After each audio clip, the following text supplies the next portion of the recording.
Turn my pages, bitch is single-handedly the coldest line ever said in cinematic history. I watched this on TikTok. Oh shit, this is supposed to be a murder mystery. Let's throw in a murder real quick. Hey y'all, welcome back to another installment of One Sentence Movie Reviews. Okay, so we are going to go over everything that I watched in September. This is, a Letterboxd wrap-up, if you will. I watched 28 films in the month of September. Too shy of a perfect 30, but it's okay. I had 10 rewatches out of these 28 and a total of only 2 theater watches. That definitely makes me really sad to even think about that because of how many movies came out last month that I missed. But the car has been in the shop for nearly a month at this point, and we will hopefully be getting it back today. So hopefully October will be a little bit more promising when it comes to movie watches, theater watches. Without further ado, let's get into everything that I watched last month. We're going to start with the 5 stars and go all the way down to the 1 star. I have timestamps down below so you can skip around and see whichever part of the video that you're most interested in, or you can watch it all the way through. Either way is fine with me. Hope you enjoy. Let's get into it. The first 5 star I have was a rewatch of Midsommar. This movie is from 2019. This is directed by Ari Aster. Very, very normal for me to rewatch, especially around my birthday. This marks my 10th Midsommar rewatch. It is my most watched movie of all time according to Letterboxd. Yeah, I don't feel like I even need to explain what this movie's about. Sincerely, if you have not seen Midsommar yet, if you are a horror fan or an A24 fan, the next 5 star we have is The Substance from 2024. This is directed by Coralie Farjat. If I said movie of the year, who would disagree with me? I'll boo you.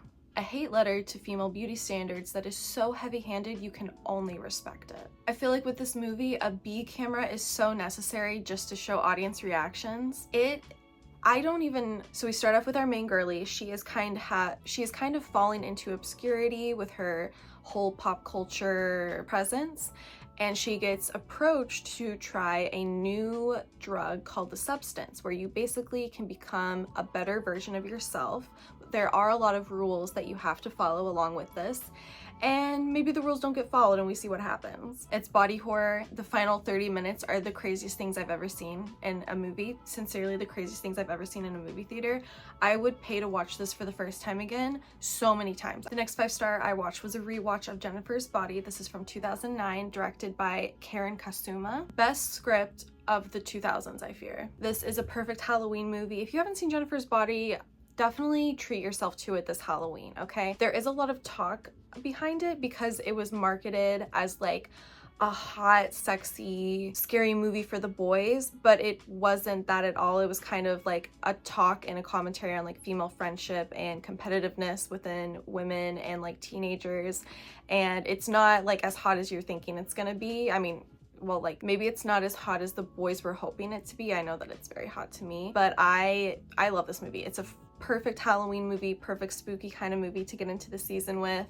And I love the actresses so much. I think the story is just so great and the script is just funny. It's so funny. I love this movie a lot. Ooh, next I saw Whiplash in theaters. This is one of the 2 theater watches. Oh wait, actually that's so funny. The 2 theater watches were 5 stars. I had The Substance and Whiplash. I hadn't realized that yet.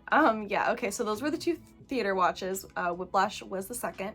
This is from 2014, directed by Damien Chazelle. It came back to theaters for the 10th anniversary. It was a reissue, and it was so much fun to see this again, especially in theaters. I've only seen it once or twice before, and yeah. Turn my pages, bitch is single-handedly the coldest line ever said in cinematic history, and I stand by that.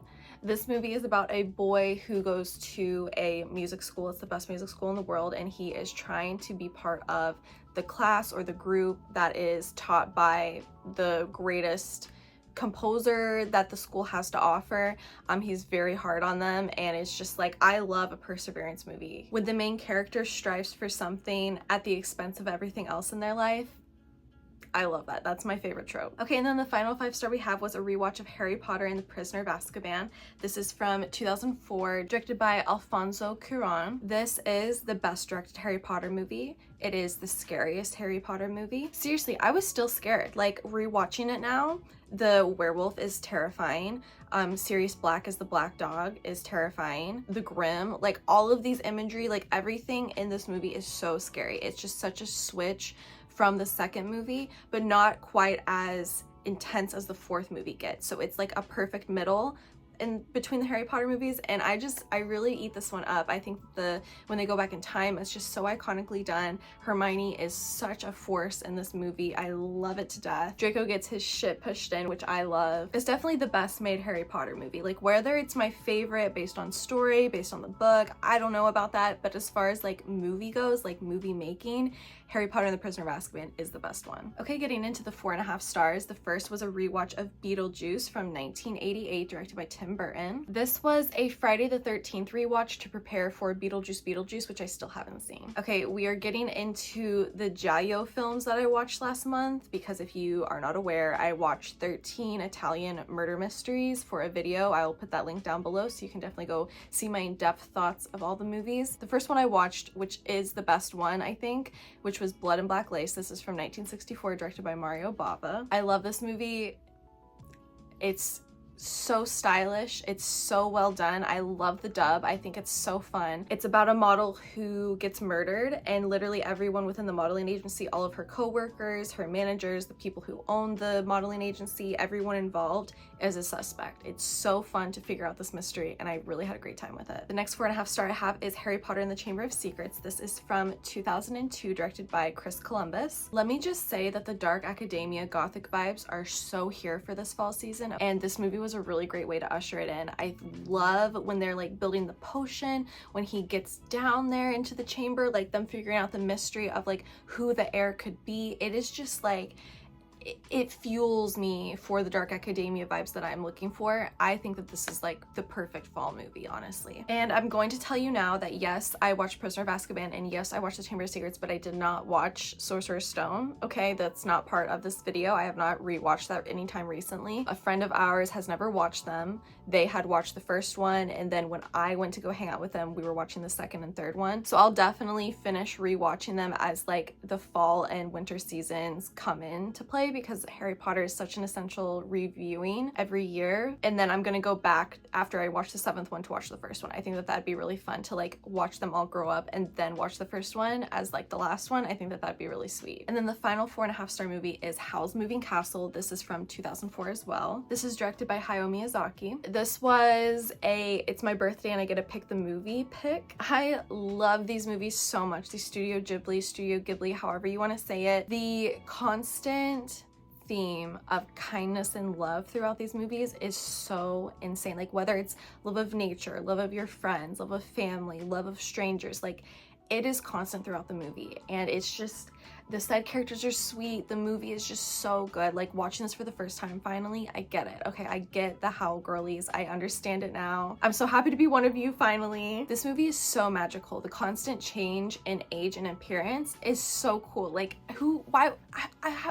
do you even think about that? Like, how do you think about making a movie where the main character is an old woman, and then like throughout time, as like things change, she and the main character, their ages and appearances change, just to like, oh my gosh, it's so good. It shows to us as the audience how valuable everyone is at any point or stage in their life, which I think is such an important lesson to remember. Okay, getting into the 4 stars, the first 4 star I watched was the first movie of September, which was Platinum Blonde. This is from 1931, directed by Frank Capra. This was my 100th pre-code film.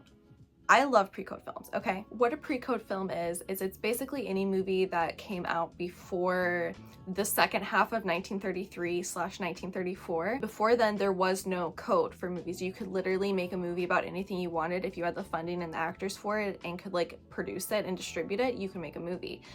And so that means that a lot of movies had themes of like divorce, women leaving their husbands to go get a job, abortion, lots of themes that certain families did not appreciate being shown and being able for their kids to be watched. And so a lot of people complained to Hollywood, America, the government, and they decided to make the code. And the code was like, you cannot produce a movie here in America unless it follows the code. Like, if you have anything in it that we don't agree with, we'll have you take it out of the movie. So a lot of these movies, like there's a lot of nudity in them. For instance, the women are just like super strong-willed and independent, and I really, really love pre-code films. I think that censorship is really silly, and I enjoy seeing movies that have no censorship in them, I guess. Okay, my feet were falling asleep. We are finally at the sitting on my butt part of this video. The premise of this story is that a reporter who does not deserve his rich and boss-ass bitch of a wife, played by the wonderful Jean Harlow, he decides that he does not fit in with her high society friends and family. He does not want to be part of that life anymore, and he seeks solace in his old, meek, very mild, very timid, very like subservient friend and co-worker who is played by Loretta Young. I thought that everyone in this movie does a wonderful job. I definitely just really appreciate Jean Harlow. She does a great job of just being this very rich, elitist woman who like does not have time for her husband.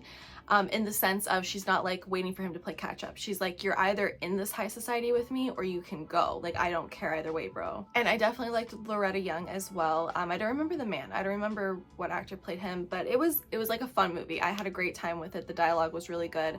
As for like a pre-code film, yeah, definitely a good one. I bet you expected me to have problems with the fact that he leaves Jean Harlow's character for Loretta Young, just because Loretta Young is like the subservient version of a woman, someone that a man could totally take control of and be in charge of.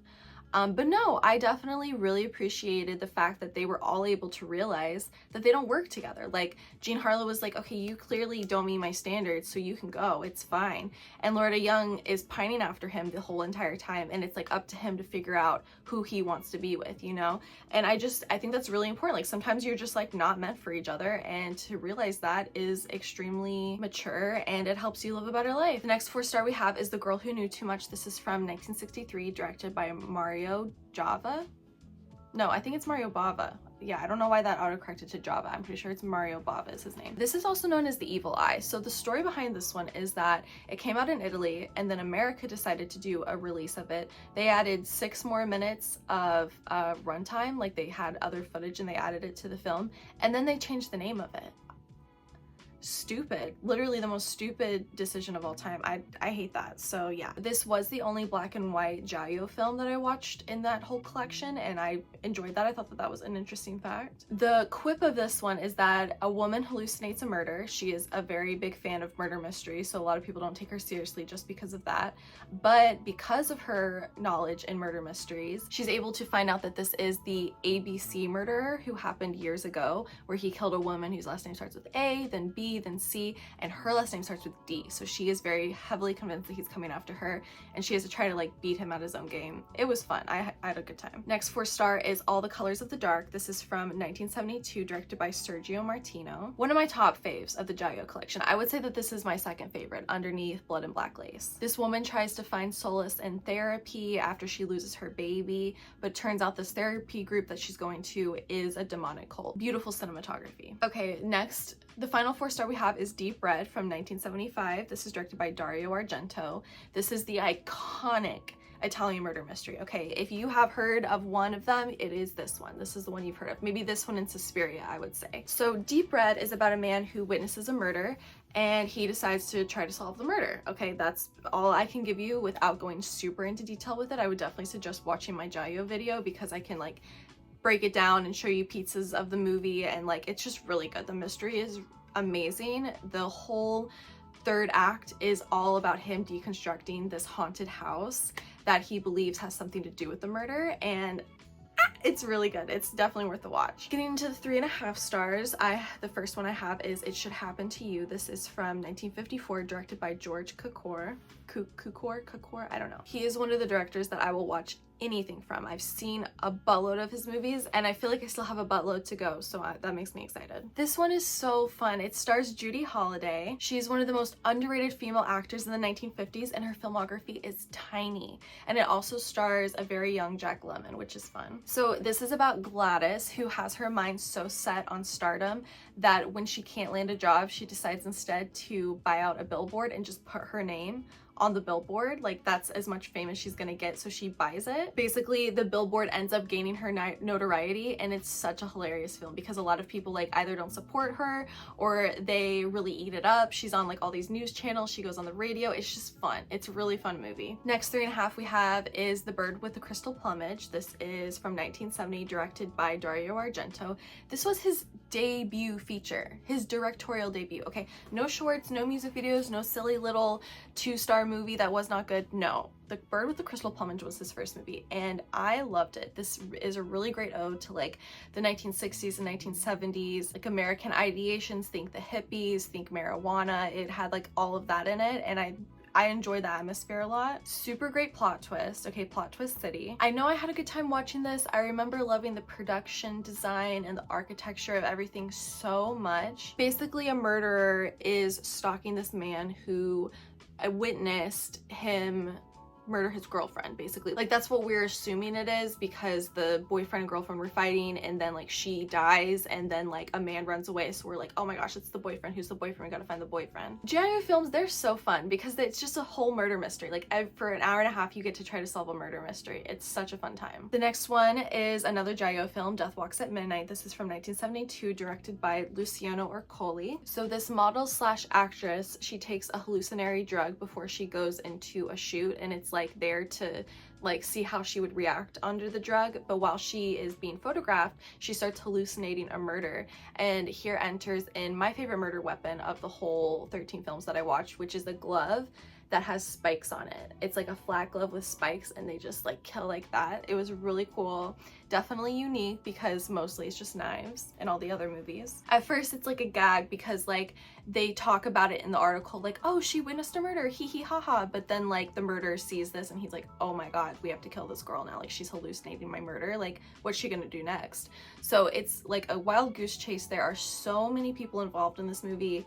It was a really fun time, but it's super chaotic. Next 3.5 was Don't Torture a Duckling. This is from 1972, directed by Lucio Fulci. This was a rewatch, actually. I have seen this one before. This movie definitely could have been renamed The PDF File, The Village. Basically, a lot of little kids are getting hurt and killed one by one, and there are a lot of suspects in this movie. So it's a really fun mystery to try and figure out, but it is a very sad and serious subject matter for sure. Final 3.5 star we have is Torso. This is from 1973, directed by Sergio Martino. The build up to this movie is so good. Okay, it's like a group of girls. It's like 4 or 5 girls. They're like BFFs, and they keep falling into evidence. Like they keep finding evidence on this killer that's like going around town, and then at the end of the movie they go up on top of this huge cliff. There's like a house there that they rented out for like a girls' night, and then like the final night happens and the murder is like upon them and everything. So it's kind of like a situation of like, who's going to be the murderer? Are they going to survive? What's going to happen? I think that it ended up being a little underwhelming, but I thought that the buildup was so good. And like when we get up to the house and everything, like literally up until that final night, I was really enjoying the movie, and then it just like fell off because I didn't love the ending. Okay, we are on the 3 stars. The first 3 star I watched was Speak No Evil. This was the original from 2022, directed by Christian Tafdrup. This is Danish, okay? If you have seen the James McAvoy trailer, this is the OG movie, okay? The James McAvoy one is an American remake. I have not seen it yet. I watched this. This was a rewatch actually to prepare for the remake, and then we didn't have a car all month, so I did not get to see Speak No Evil, the American version, in theaters at least, but I know I'll see it eventually. This movie is insufferable. It's absolutely insufferable. These people make me so mad. The whole movie makes me want to pull my hair out. Like I can't handle this movie. It like actually like boils my blood. I think that it's very well made, and the final act is so insane. I can't help but respect it, but that doesn't mean like this movie's so bad. It's so insufferable, and I hate these characters so much. The next 3 star movie I watched was Barbie Fairytopia Mermaidia. This is from 2006, directed by William Lau and Walter P. Marstitius. I watched this on TikTok. I love technology so much, and I literally was scrolling on TikTok one night and it was like, watch a movie, and it was the whole Barbie movie. Like they had it on like 1.25 speed or something like that, so that they could fit it within like I don't know how much time TikTok gives you nowadays, but I sat there and watched it. I even sped it up too on top of that. It was really fun. I could not tell you what it was about. No, I could. Definitely I could. Basically, Barbie becomes a mermaid and she kind of sacrifices her fairyness to stay a mermaid to save society or to save her friend or something like that. I have not seen a Barbie movie since I was like 8 years old, okay? So this was fun for me. Final 3-star I watched is What Have They Done to Your Daughters from 1974, directed by Massimo Dallamano. Literally, this is such a super sad movie. It's about a female assistant district attorney and her investigative partner. They're trying to find out what is happening to all the teenage girls in this village because they are all ending up super dead, super assaulted. It's really, really sad. And literally the entire village is failing them. It's not just like, oh, there's a murderer out. Who is he and where, you know, let's find him. No, it's literally every single person in this village has something to do with the demise of these girls. And it's deplorable, disgusting. It's so sad to think about. It's like very relatable to certain pop culture / criminal deeds that are being released and talked about in the media nowadays. If you know, you know. Okay, if you know what I'm talking about, then you know what I'm talking about. Yeah, it definitely was very reminiscent of that. Really sad. Okay, we are getting into the 2.5 stars. The first 2.5 star I watched was In the Folds of the Flesh from 1970. This is directed by Sergio Bergonzelli. This movie was so unsettling. Not in a good way though, not like The Substance. Basically, there are a lot of inappropriate relationships in this one between family members. There's several points in this movie where we have flashbacks to one of the family members who saw her family die in the gas chambers during World War II. So there's like whole scenes about that. Never thought that I would see a gas chamber death scene in a 1970s Italian murder mystery, but yet here we are. They literally just threw everything into this movie. Like, I would not be surprised if it's one of those wheel movies and the producers just threw darts at it and were like, yes, we will add this to this movie. Yes, we will add this to this movie, and we will add this to this movie. Not my fave, not my fave. The final 2.5 star movie I watched was Cat Person from 2003. This is directed by Susanna Fogel. One of the most uncomfortable watches of all time. It's basically a story about the female experience and what it's like to date and what it's like to be in an intimate situation that you no longer want to be part of. Like, how hard it is to actually say no sometimes because you're alone with a man who has intentions. Yeah, my review was basically, this is the real life reenactment of what it's like to be a girl. I did think it was very silly. Like, it wasn't for me, you know what I mean? Like, I already knew these things. I didn't need to be taught these things. This is the kind of movie that you would show a middle-aged man who has teenage daughters so that he can understand the shit that they're gonna go through, and like, so that he can maybe learn how to empathize and teach better. The ending to this movie sucked so badly. I could not justify a higher ending. Like, up until the ending, it was definitely comfortable. Like I said, it wasn't for me because I know this experience. I'm very familiar with this experience, but I was still thinking, you know, the dialogue's smart and I can see how this movie can be helpful to middle-aged men so that they can learn how to empathize and teach and be better and make younger generation of men be better. But the ending was so garbage. Like, what do you even mean? Like, if you've seen this movie, you know exactly what I'm talking about. What the hell was that ending? Absolutely terrible. Okay, we are in the 2 stars. I had several 2 stars actually. So the first one was Child Star from 2024. This is directed by Demi Lovato and Nicola B. Marsh. This was a documentary about child stars. So there are a lot of people in this show like Christina Ricci, Kenan Thompson.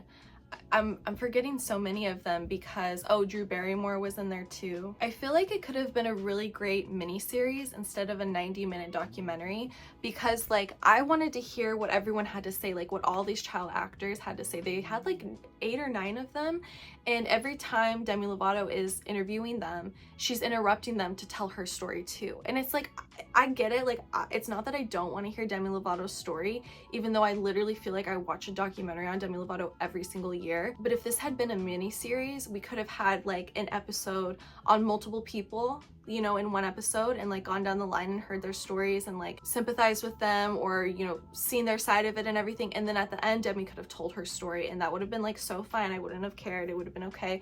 But because it's just a 90-minute documentary and she wants to get her story out too, she's just interrupting these people whose story I've never heard. I mean, I've heard your story. I hear your story all the time, okay? I've heard it since you were a kid in this industry. You have been talking about it so long, and I am very glad that you are. But girl, like, this was an opportunity to give other people the platform. You were the director, and here you are interrupting them to tell your story of being a child actor and a child star. And I just didn't like it. I just didn't like that about her, and that was the direction that was taken, because I wanted to hear everyone else's story. Okay, the next 2-star I have is Who Saw Her Die. This is from 1972, directed by Aldo Lotto. This is about a man who hates women, who dresses up as a woman so he can get away with killing little girls, also known as transphobia fuel for incels. The next 2-star I watched was The Pod Generation. This is from 2023, directed by Sophie Barthes. This is a futuristic story where you can grow a baby in a pod instead of yourself, and it's under the guise that this makes it more equal for men and women, because the husband or the man, the father of the baby, has to take care of the pod just as much as the woman does. So it's like, oh, the women can go back to work, and you guys can share the responsibility and everything. So it's under the guise that it's this feminist product, but of course it all dates back to capitalism, who love to profit off women, right? It was really stupid. It had a dumb ending. It had all this buildup, and for what? Like, literally, and for what?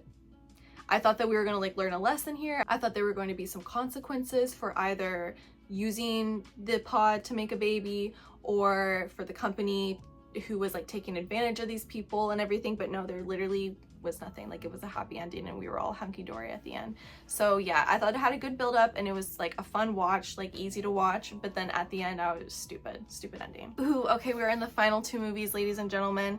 The final 2-star movie I watched was MASH from 1970, directed by Robert Altman. I didn't hate this. I just want to make that clear. I did not hate this movie. I think that this is a movie that is for everyone's dad. Whoever your dad is, this movie is more for him than it is for you. I feel like that is a true statement for everyone. No matter how much you like this movie, how much you could relate to this movie, it ultimately will always be a movie that's more for your dad than for you. This is an iconic war movie. It has Donald Sutherland in it. My Letterboxd review for this movie was that I am forever regretful that I never got the chance to climb Donald Sutherland like a tree. Honestly, I just really did not appreciate the sexism or the use of women in this movie. Cancel me if you want, I don't care. That's my ultimate opinion about it. Like I said, I didn't hate it, okay? I actually really enjoy war movies, and this was an interesting side of it, because it's like the medics, the surgeons, the people who like come to Vietnam to stitch up the US soldiers who get hurt overseas and everything. So like that's like a cool side of it. I'd never seen a movie that's about the medics, the surgeons, like they're on the field, they're on the base and everything. So that was very cool. But yeah, I'm gonna stand by that. I really disliked the use of women. I thought that the movie is extremely sexist, and I can't give it a higher rating because I didn't enjoy it. And I understand the times and everything, so I'm not saying that like, oh, they should have made it better, they should have made it the way I would have made it. I'm just saying they made that movie and I didn't love it. Oh my god, the final movie we have is Strip Nude for Your Killer. This is from 1975, directed by Andrea Bianacci. Garbage. This was the worst movie of the Jayo film collection that I watched. So stupid. Literally, it's just the full hour of women getting naked so that people can photograph them. Like, they're models, I guess, or actresses, and they just get naked so people can photograph them.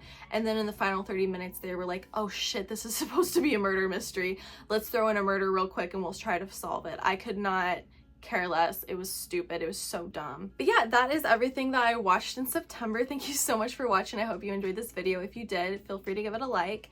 If you have not subscribed yet, please consider doing so. I make fun videos like this every month, and I would definitely appreciate your support moving forward. If you are a return viewer, thank you so much. I love you and I love your support. Thank you for watching this video. I hope you enjoyed it especially, and I will definitely catch you guys in the next one. Bye!